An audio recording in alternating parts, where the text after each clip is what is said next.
Hello guys, good day sa ating lahat. Meron akong papakita sa inyo ngayon na procedure gamit yung ating Team Solid na software.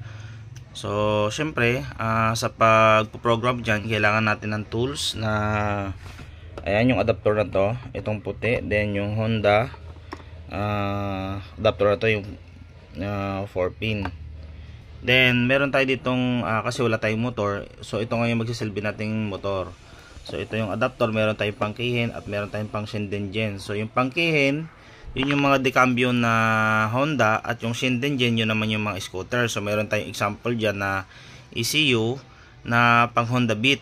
At sa Honda kihin naman, meron tayo ditong pang CBR kihin, yan nakalagay yung code ng ECU. Then ito naman ay pang XRM. Ayan, XRM or SM lang naman yan. So nagkakaiba lang sa code. Ayan. So ngayon papakita ko sa inyo yung procedure, paano ba ang pagpo-program or yung step ng pagsaksak doon sa keyline, paano siya pagganahin, or paano tayo magpasok ng mga program. Okay? So doon tayo sa next step. Okay guys, so una, pag sinalpak natin tong USB doon sa laptop, may marinig tayong tunog kung connected siya. Ayan. So ito hindi, ayun. Ulitin natin. Ayan, pagka disconnected, ganun tunog niya. Pag connected, ayan, ganun siya. So, may lalabas dito na ECU disconnected. So, malalaman natin kapag ito ay gumagana. Kung hindi man tumutunog, makikita natin doon kung gumagana. Ayan o, no interface. ECU connected, disconnected. So, ngayon, ito na yung adapter natin, nakasalpak na. So, siyempre, sa mga Honda naman, excuse me. So, magsisilbing keyline natin. Example, itong unahin natin niya ay kihin. So ito yung magsisilbing keyline ng motor natin. Okay? Kasi wala tayong motor dito na actual. So tingnan nyo lang yung step na gagawin ko. Isasalpak lang natin to doon. 4-pin naman yan. Then siyempre, example, hindi natin alam yung code ng ECU. So itong software na to, makakapag-detect siya kung ano yung serial number ng ECU. Okay? So doon tayo ngayon sa pagtetesting ng, unahin mo natin yung ito, kihin. Ito, papakita ko sa inyo yung ECU. So nakalagay dito sa kihin brand, kihin siya, then K15921 38770. Dapat kapag yan ay ni-read natin doon, dapat same din ng serial number na lalabas. So pag same ang serial number na lumabas diyan, yun din yung ipapasok natin sa loob ng ECU. Pero bukod doon sa serial number, titingin tayo sa ECU ID. Dapat kasi may mga Honda kasi na maselan na dapat same ang ECU ID na ipapasok natin doon sa ECU, or yung file na bubuksan natin same din ang ECU ID. After natin ma-plus, makikita natin yung ECU ID, dapat tatandaan natin yon. Pipicture natin or i-detect natin kung same pa rin ba, kasi pag hindi na sila same, may mga ibang Honda na hindi na talaga siya andar. So kailangan i-flash uli na same ng ECU ID. Okay? So doon tayo ngayon sa next step. Ipapasok natin tong ECU doon at i-read natin. Okay? So yun guys, ito na yung ating nagsisilbing motor. Ito yung on-off ng susian, ignition switch. Then ito yung ating adapter. Okay. So pag in-on natin yung susian, ayan. So dapat ito iilaw siya. Okay? So iilaw siya kapag yung software ay naka-off. So example, exit ko siya. Ayan o. Ayan, exit. So off. Pag on ka ng susian, dapat iilaw itong ating module.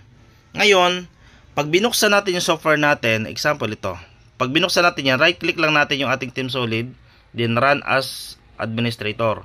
So pag open yan, ayan, mawawala na yung ilaw. Ibig sabihin, na-detect na ni software yung ECU.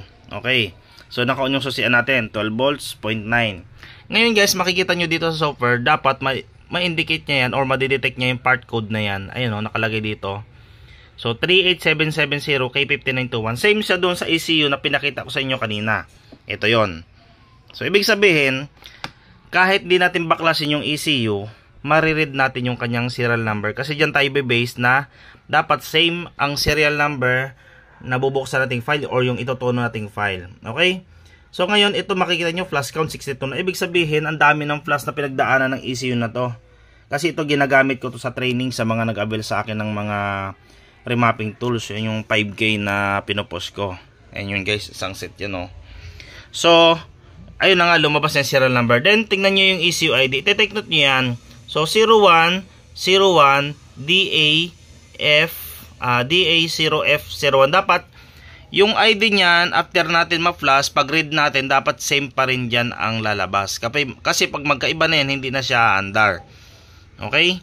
So, ngayon, doon tayo sa, testing muna tayo ng pagpa-flash ng okay, so, file. Or hanapin natin yung file natin doon sa ating folder. So, ko lang ulit okay? So, doon tayo sa next step natin. Okay, so ito yung ating software.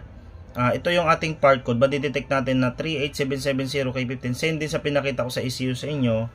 So, nakalagay dito ang ECU ID. Ayan, yun yung pinakamahalaga din na tinitake note natin. Na dapat, same din ang ECU ID na mababasa natin after natin mag-flash. Okay? So, ito na yung ating ECU. So, dapat ang file na bubuksan natin, same din dito sa code na to. So, pupunta lang tayo dito sa select mode. Then, write recovery. Then, punta tayo sa browse.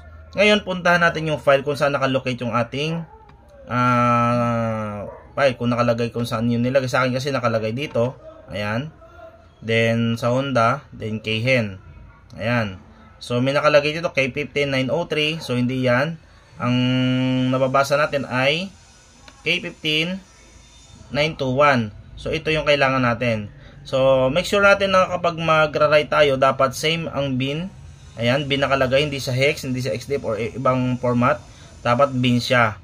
Okay?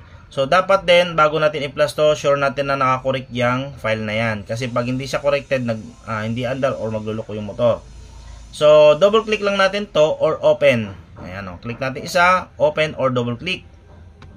Pwedeng double click or pwede natin gagawin ay ganoon din, isang click or open. Ayan. So, pag nakita nyo na sa dito, nakalagay na dito yung file na yan, kiklik lang natin yung write. Okay? So, sure natin na bago tayo mag-write, dapat ang laptop natin ay full charge or hindi siya lobat. Yung motor natin ay 12 volts, hindi rin siya lobat. Then, dapat hindi mabubunot yung mga wire o walang gagalawin habang nagre-remap. Kasi pag nakurap yan, hindi andar ang motor. Okay, lalabas dito pag read natin dito, lalabas dito yung iRecovery or lalabas sa Shenzhen or Keihin. So, pag ra-write nyan, click lang natin yung write. Ayun. So, pag write natin yan, nakalagay dyan, ayan, waiting for seconds, ayan, nakalagay dyan. So, hintayin lang natin yan. Makikita natin yung ECU kapag aandar o hindi. Lalabas dito ay good result. Kapag bad result, ibig sabihin, yung ECU ID mali or yung mismong file ay mali din. Okay? So, dapat ay alam natin yung mga file natin kung mga correct or hindi or match. Lalagyan natin yan, titake note natin doon sa folder natin kung ano yung mga ECU ID niyan. Okay? So, ito ay may 64 KB na file. Ang laki niya. Then, hintay lang natin hanggang mag 100%. Ayan. So, mabilis lang naman yan kapag mga Keihin. Kapag, mabagal lang naman yan kapag mga Shenzhen. Okay? So, ayun. Hintay mo natin siya mag 100%. Then, mamaya, on-off natin yung susian. Para ma-read natin uli yung part code or yung tingnan natin yung result na lalabas. Okay? So, konti na lang naman siya. 76 hanggang mag 100% lang naman yan. Ayun. So gamit yung ating Team Solid na to, maganda rin naman ang result niya kasi ito subok na namin tong Team Solid na to. Kung in case na problema kayo, meron pa tayo isang software dyan na papakita sa inyo. Ayan. So, ayun. Lumabas ito. Finishing writing flash with a good result.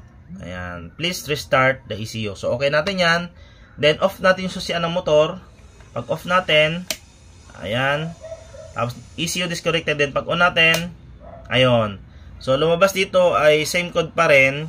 Then, may ang ECU code, ECU ID ay same pa rin. Ibig sabihin ang motor ay good under yan. Okay? So, ganun lang guys. Ang pagpa-plus ng Team Solid. Pinakita ko sa inyo. Ganun lang ka-basic. Ngayon, siyempre, bago natin i-flash yung mga super, dapat sureball natin na na-read natin yung EFR or natono natin ng maayos. Okay? Gamit ang EFR. So, ngayon, meron tayo ditong isang software na papakita ko sa inyo. Same din naman. Sa Autoshop, iraran lang natin yan. Ayan. So, kapag magraran tayo ng ECU shop, dapat ang ating Team Solid ay naka-off. Nakita nyo may nag-error. So, dapat yung Team Solid natin na to, naka-off siya. Hindi siya pwede magsabay. Dapat naka-off siya. So, ito naman yung ating auto shop. Ito, ginagamit. Pwede rin mag-flash dito. Medyo matagal nga lang. Ang kaganda ng software na to, nakakapag-diagnose siya. Yan, engine data. Nakakapag-scan, nakakapag-reset ECM or refile. Kaya niya. Okay? So, same lang din dun sa Team Solid. So, ang ganda nito, may detalye na lumalabas dito. So, yung nakalagay dito, device connected successfully. Nakalagay dito yung ID. Ngayon, lilipat natin sa Kehen kasi Kehen ng ECU. Kapag senden nyo, sa senden nyo tayo magre-read. So, magre-remap tayo sa Kehen or magpo-program. Kiklik lang natin itong connect ECM. Ayan. Pero dapat, sure natin na naka-online. Kasi guys, kapag naka-offline yan, marami kasing lumalabas na software na offline. Ang problema, after mo ma-plus, hindi umaandar ang motor. So, may mga motor na kailangan natin na naka-on yung Wi-Fi. So, ang palatandaan lang yan, kahit naka-offline, walang Wi-Fi, kapag flash mo, successful, umaandar ang motor. Pero kapag hindi umaandar ang motor, successful naman ang flash, kailangan mo i-on to. May mga data na nawawala kapag naka-offline. Okay? So, sana nasundan nyo yun, guys. So, dito kaganda, no? Pag nag-read tayo, nag-connect ECM, lalabas dito yung detalye ng motor. Ayan, no? CBR 150R, ayan, no? Kung kailan siya model, nakalagay. Then, part number, same din doon sa Team Solid natin. So, Kehen nakalagay, oh. Then, ang size ng file ay 64 KB. Ayan. So, kompleto ang detalye niya. Then, ang Honda, yung ID, ECU niya, same pa rin doon sa nare-read natin doon. Dapat same din dito. Ayan, oh, nakalagay dyan. So, kapag magra-write tayo, ayan. So, open file lang natin. Ayan, open file. Puntahan din natin yung same din doon. Kung saan natin nakatago yung folder natin. Ayan, pupunta lang tayo doon sa 5K package. Sa akin kasi 5K package nakalagay eh. Sa inyo, bala kayo kung ano pa pangalan nyo. So, same pa rin. K5921 pa rin lalagay ko. So, yung function ng Team Solid, ang function ng AutoShop, halos same. Ang pinagkaiba lang ito, may detalye siya. Okay? Ang kaganda ng detalye niya, meron siyang engine data. Pag run mo, makikita mo ngayon dito yung live na umaandar ang motor, paandarin mo yung motor, makikita mo dito yung minor, kung natatarget niya ba ito. Kaganda nito guys, may guide. Ayun o, may target siya. Makikita natin kung abnormal ba yung mga sensor kasi nakalagay dito yung guide. Then dito, makikita natin dito, pwedeng ilipat to sa RPM. Ayan, kung magte-test tayo ng RPM before, nakalagay dito. Pag revolution nito, makikita mo dito yung max na aabutin niya before. Then after mo ma-remap, makikita mo rin to. Same din, bubuksan mo ulit. Then, makikita mo after. Yan, kagandahan ng software na to. Meron siyang pang-diagnose. Meron siyang pang-scan. Makikita mo dito yung mga error kapag nag-read DTC ka. Ayan o. So, para nasa diagnostic tools na kompleto. Power for Honda lang siya. Ayan o, makikita mo yung mga error o yung mga current. So, hindi tayo pwede mag-clear dyan na ka-ekis yan. Ibig sabihin, kailangan natin siyang ayusin bago natin i-clear. Kahit anong clear mo dyan, kung sira pa talaga ang sensor, hindi yan maayos. Ayan, so, balik tayo doon sa Kehen. Nakalagay na yung file natin ito. Kapag magra-write tayo, ganun lang din. I-click lang natin to. Ayan. Pag-click natin yan, mababasa nyo dito. Codec ECM. Ayan. Itong file, itong software ito, ginagamit ito sa mga 160 series. P6 160, ADB 160. Hang hindi pa namin na-try dito, ay click 160 at Honda B3 na 125. Hindi pa namin natatry. Okay? Pero about naman doon sa software na para doon, meron akong software na para doon. Separate yung binibili dito guys. Available na sa atin yon para makapag-remap na kayo ng mga B3 at 160 series na offline. Ito kasi kailangan online eh. Ayan. So yun siya, nagra-writing din siya. Makikita nyo sa 17%. Ayan. Malakad din yung version niya dito. So same lang din siya sa Team Solid. Kung ayaw nyo gumamit ng Team Solid, pwede rin dito. Ayan. Ito working to 100% sa mga V2 to V1 na Honda. Sa V3 or mga 160 series, minsan nagpi-field, minsan sumasablay. Normal yung guys. Walang software ng AutoShop na perfectly na gumagana agad. Lahat, kahit original file. Ito, original to. So, same lang din yan. Na ganun ang problema. Nagpi-field. Ulit-ulitin nyo lang. Pero kung gusto nyo sureball na software, available sa atin yan guys. Na pang offline. Okay? So, hintayin lang natin mag 100%. Ayan. Nakikita natin yan after natin mag 100%. Same din dito yan. Mababasa din natin yung Honda ID niya na o ECU ID niya. kung same pa rin. Ito kasi cable to na ano yung serial number ng cable. Ayan. So kung anong ginagamit nating module, lumalabas dito yung serial number niya. Ayan, minsan nag-fail kasi hindi match yung mga cable serial natin. Ayan. So soon bibigyan ko yan ng troubleshoot paano din magtama ng mga serial number na yan. Meron tayong mga pang-code dyan. Ayan. So lalabas dito ay finish remap. Ayan. So okay lang natin to. Then on off lang natin susian. Off. Then on. Ayan. Pag on natin, magko-connect ulit tayo ng eSIM. Ayan. I-click natin connect na yan. Tingnan natin kung mababasa niya ba ulit. Yung same ba ang ID. Ayan. So makita yung ID. Same din dito sa nabasa dito. Ayan. Same sila. Okay. So ganun lang guys. Lumabas yung information. Ayan. So, ganoon lang din. After natin na ma-remap or ma-program, lipat lang natin ito sa RPM. Then, click natin yung run. Then, testing natin. Tingnan natin dito kung ano magiging result before and after. Makikita nyo yung result dito.